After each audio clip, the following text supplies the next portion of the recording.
You know, folks, I've gotten my hands dirty in some pretty wild places, but nothing quite compares to the world of feudal Japan. Now, when you hear samurai, you probably picture dudes in fancy armor with swords sharper than my wit after a double espresso, and you wouldn't be wrong. But there's more to this period of Japanese history than meets the eye. We're talking centuries of power struggles, epic battles, and a social order more intricate than a Japanese tea ceremony. Imagine a world where loyalty was everything, honor meant more than life itself, and even your choice of shoes could get you in hot water. That's feudal Japan in a nutshell. So, buckle up, Buttercup, because we're about to dive headfirst into this fascinating world of emperors, shoguns, and, of course, the baddest dudes to ever wield a katana, the samurai. So, how did the samurai go from being simple servants to the most feared warriors in Japan? It's a fascinating journey that spans centuries and involves a lot of political intrigue and warfare. Well, it all started back in the Heian period, from 794 to 1185. This era was marked by a flourishing of culture and art, but it was also a time of significant political instability. Back then, these guys were just hanging around the imperial court, acting as bodyguards and keeping things tidy. They were more like glorified security guards than the elite warriors we think of today. Not exactly the glamorous image we have today, huh? But their role was crucial in maintaining the peace and order of the court. But things started to change when powerful families began to duke it out for control of the land.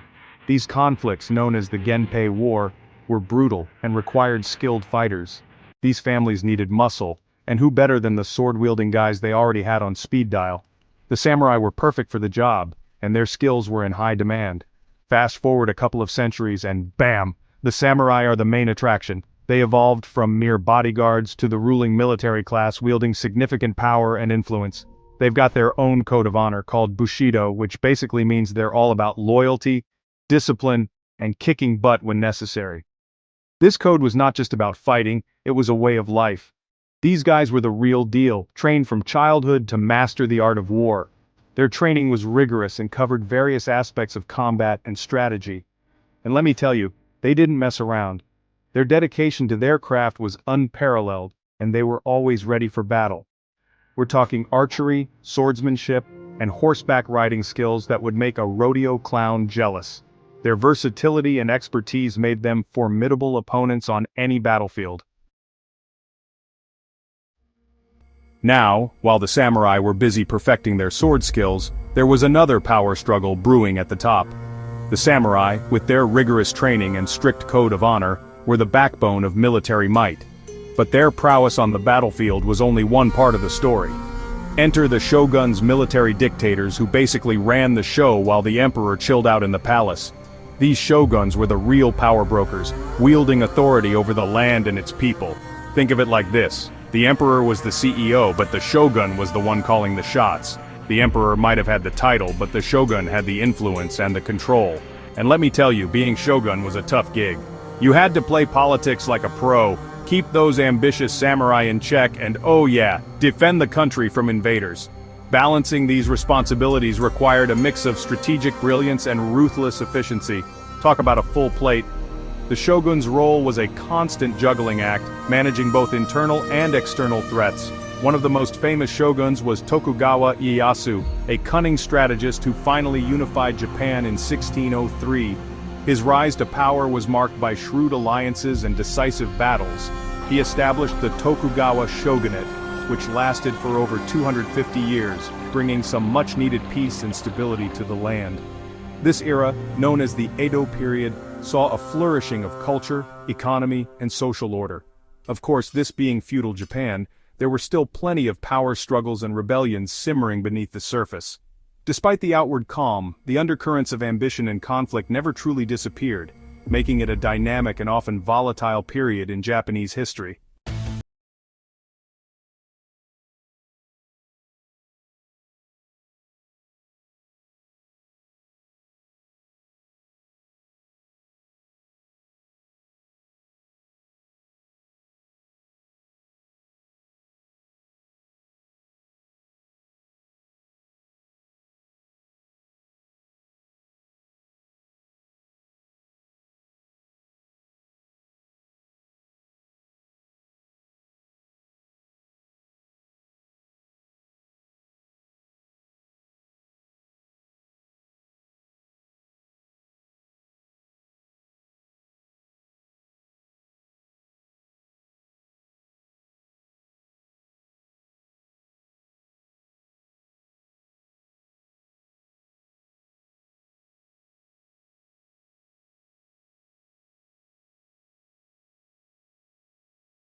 and they continue to fascinate historians and enthusiasts alike.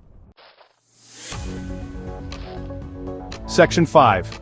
Living by the Sword, the Samurai Code, and Everyday Life. Now, you might think that being a samurai was all about fighting and looking cool in armor. And while those were definitely perks of the job, there was more to it than that. Samurai followed a strict code of conduct called Bushido, which emphasized loyalty, honor, courage, and self-discipline. Think of it like their version of a Boy Scout oath, but with way cooler uniforms. They were expected to be skilled warriors, sure, but also well-educated gentlemen, proficient in poetry, calligraphy, and even tea ceremony. Talk about a well-rounded individual. Life as a samurai wasn't all about fighting and philosophy, though. They had families, hobbies, and even enjoyed a good party now and then. They also had to deal with the mundane stuff, like paying taxes and maintaining their equipment. Being a samurai was a full-time job, and it wasn't always glamorous. Section 6. Feudal Japan's Legacy, Echoes in Modern Times. The age of the samurai might be long gone, but their legacy continues to influence Japanese culture and beyond. From the martial arts we practice to the movies we watch, the samurai have left an undeniable mark on the world. Even today, the values of Bushido, like loyalty, discipline, and respect, still resonate with people from all walks of life. You don't have to be a sword-wielding warrior to appreciate the importance of these virtues. And let's not forget about the cool factor.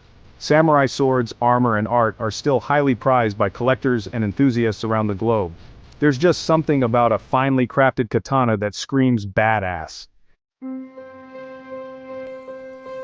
Section 7, wrapping up, more than just cool swords and epic tales. So there you have it, folks, a glimpse into the fascinating world of feudal Japan. From the rise of the samurai to the power struggles of the shoguns, it's a story full of intrigue, drama, and enough action to make your head spin. But beyond the cool swords and epic battles, there's a deeper story here about honor, loyalty, and the search for meaning in a world constantly at war with itself. It's a story that continues to fascinate and inspire us centuries later.